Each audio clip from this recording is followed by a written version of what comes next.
Bom dia, boa tarde ou boa noite, a depender do horário no qual vocês estejam assistindo a essa aula.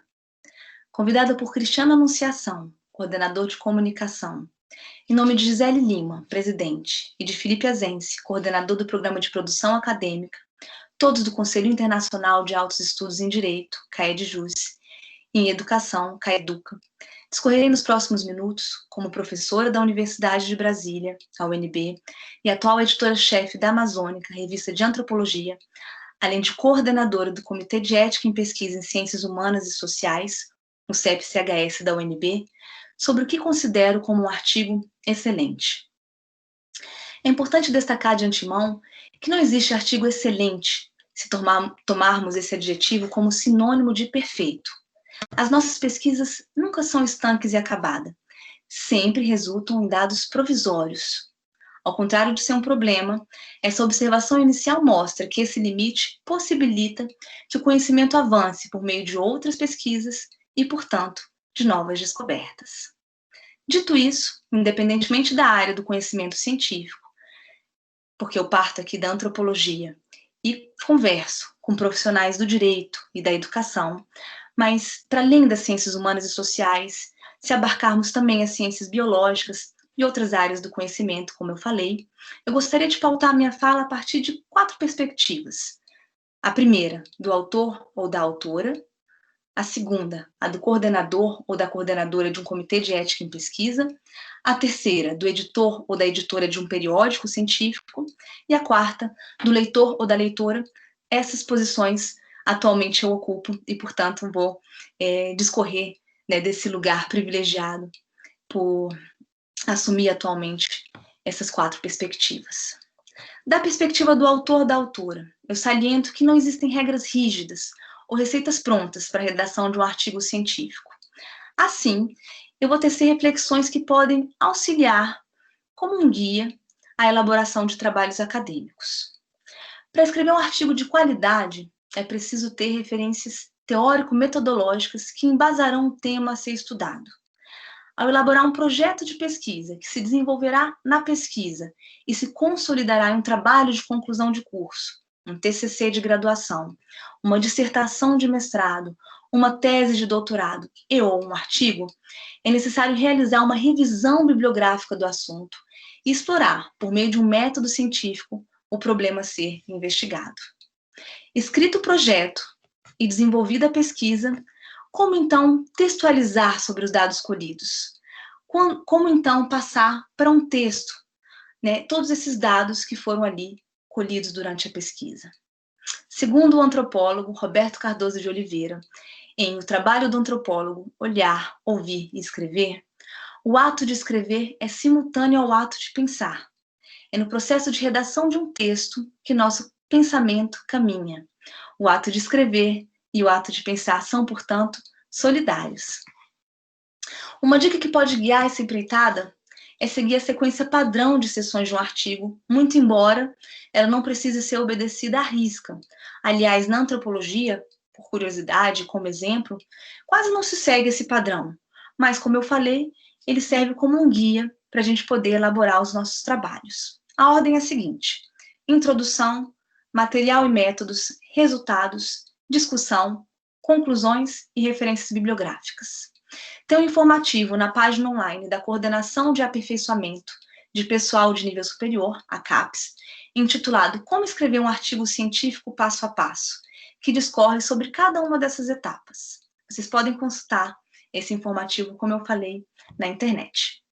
Também a Maria Cecília de Souza Minaio, Sueli Ferreira Deslandes, Otávio Cruz Neto e Romeu Gomes, no livro Pesquisa Social, Teoria, Método e Criatividade, descrevem essas sessões, mais especificamente na abordagem de pesquisas desenvolvidas nas ciências humanas e sociais, como sugere, aliás, o título do livro.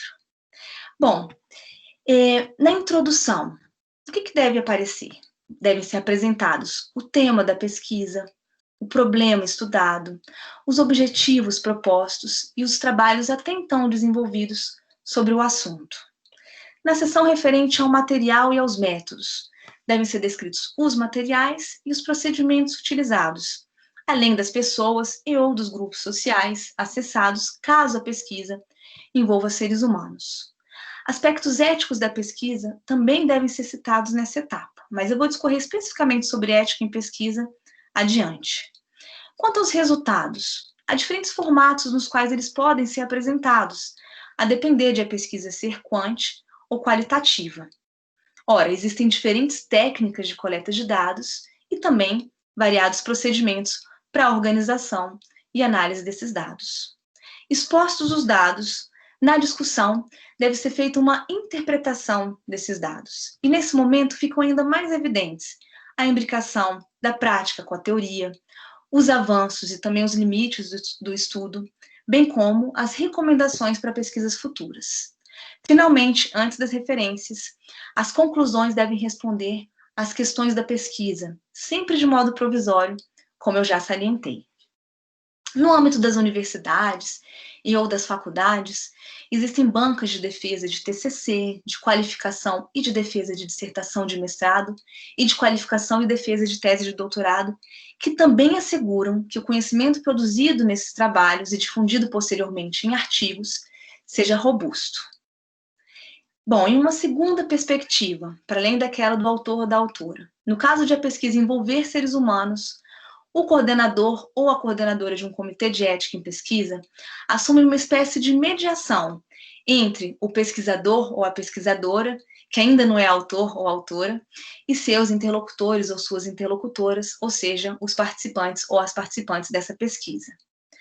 Dessa perspectiva, é importante, ainda na confecção de um projeto de pesquisa, ou seja, antes mesmo da realização da pesquisa, que o pesquisador ou a pesquisadora atente para os riscos que essa pesquisa possa vir a oferecer para esses interlocutores ou essas interlocutoras, os participantes ou as participantes da pesquisa.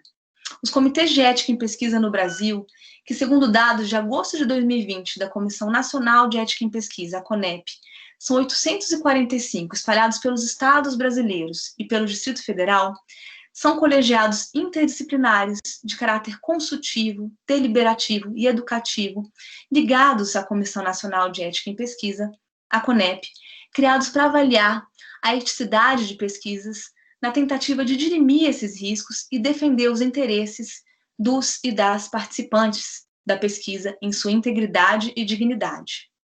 Se as bancas que eu citei anteriormente, de defesa de TCC, de defesa de qualificação, de dissertação de mestrado, de defesa de qualificação de tese de doutorado, avaliam aspectos teórico-metodológicos de trabalhos acadêmicos, os comitês de ética em pesquisa avaliam aspectos éticos dos projetos que resultam nessas pesquisas. Bom, sobre a ética na pesquisa científica, é fundamental salientar a imprescindibilidade de obtenção do consentimento em linguagem acessível de todas as pessoas e ou grupos sociais que venham a participar de uma pesquisa. Para além desses consentimentos individuais, quando possível e desejável, também lideranças, nos casos de pesquisas com populações indígenas e quilombolas como exemplos, devem autorizar a realização da pesquisa. Uma atenção especial também deve ser dada, caso a pesquisa faça uso de imagens, porque as imagens rompem o anonimato que é preconizado pelas resoluções nacionais. Então, fotografias, produções audiovisuais provocam essa ruptura do anonimato e, portanto, é importante, que uma autorização para a utilização de imagens, som de voz para fins de pesquisa seja também obtida para além do consentimento individual ou de lideranças, conforme eu citei. Aliás, via de regra, segundo nossas resoluções nacionais, a resolução número 466, de 12 de dezembro de 2012, a resolução número 510, de 7 de abril de 2016, e resoluções complementares a essas, além da própria Lei Geral de Proteção de Dados Pessoais, a Lei número 13.709, de 14 de agosto de 2018, devem ser assegurados o sigilo das informações pessoais e uso de dados que garantam a privacidade dos titulares deles, salvo se o participante ou a participante da pesquisa decidir divulgar sua identidade. Daí a importância da obtenção dos consentimentos, da autorização para uso da imagem e som de voz para fins de pesquisa.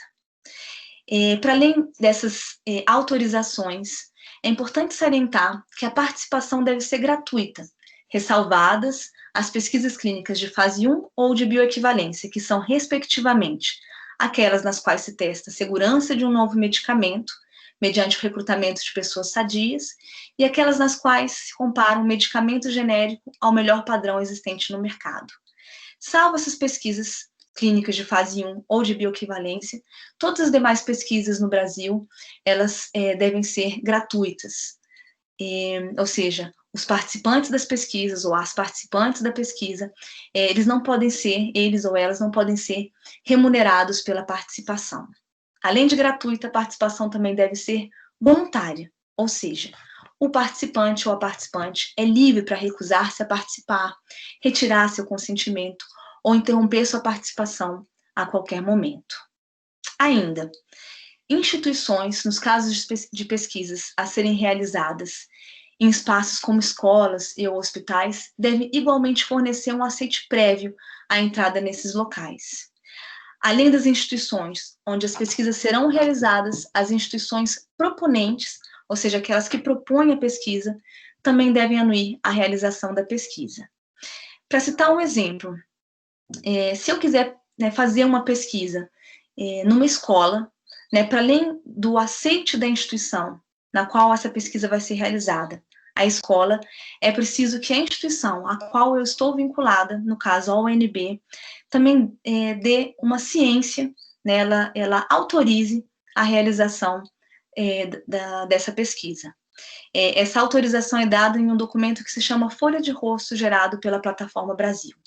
Então, todos esses documentos, esses aceites, essas autorizações, o consentimento livre e esclarecido, o termo de autorização para utilização de imagem e som de voz para fins de pesquisa, o aceite institucional, a folha de rosto, outros documentos que eu não citei, o instrumento de coleta de dados, a carta de encaminhamento, a carta de revisão ética, enfim, todo esse documento, esse conjunto de documentos compõe o protocolo avaliado pelo sistema CEP-CONEP, que é o Sistema Nacional de Regulamentação de todas as pesquisas que envolvem direta ou indiretamente pessoas e ou grupos sociais.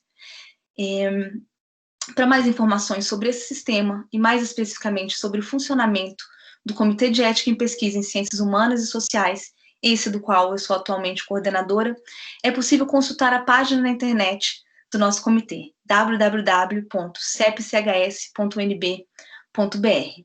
Também a Plataforma Brasil, que é o sistema oficial de lançamento de pesquisas para análise e monitoramento do sistema CEP-CONEP, pode ser consultada online, plataformabrasil.saude.gov.br.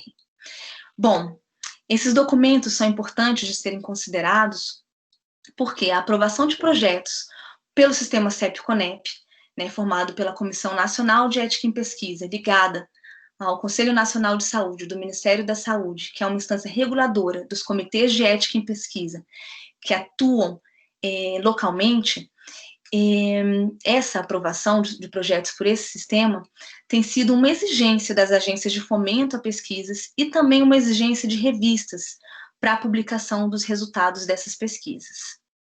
Dito isso, eu parto para a terceira perspectiva sobre a qual eu gostaria de falar, que é do editor ou da editora de um periódico científico. Bom, a tentativa de publicar um artigo, resultado de uma pesquisa, será tanto mais exitosa quanto mais forem seguidas essas observações feitas anteriormente referentes ao embasamento teórico, metodológico e ético do estudo realizado. Então, se vocês observarem os formulários que são gerados por periódicos científicos, dos quais constam informações que são avaliadas quando da submissão de artigos a esses periódicos, vocês vão observar que desses formulários constam informações sobre as referências bibliográficas, sobre os objetivos da pesquisa, os referenciais teórico-metodológicos. Então, tudo isso é observado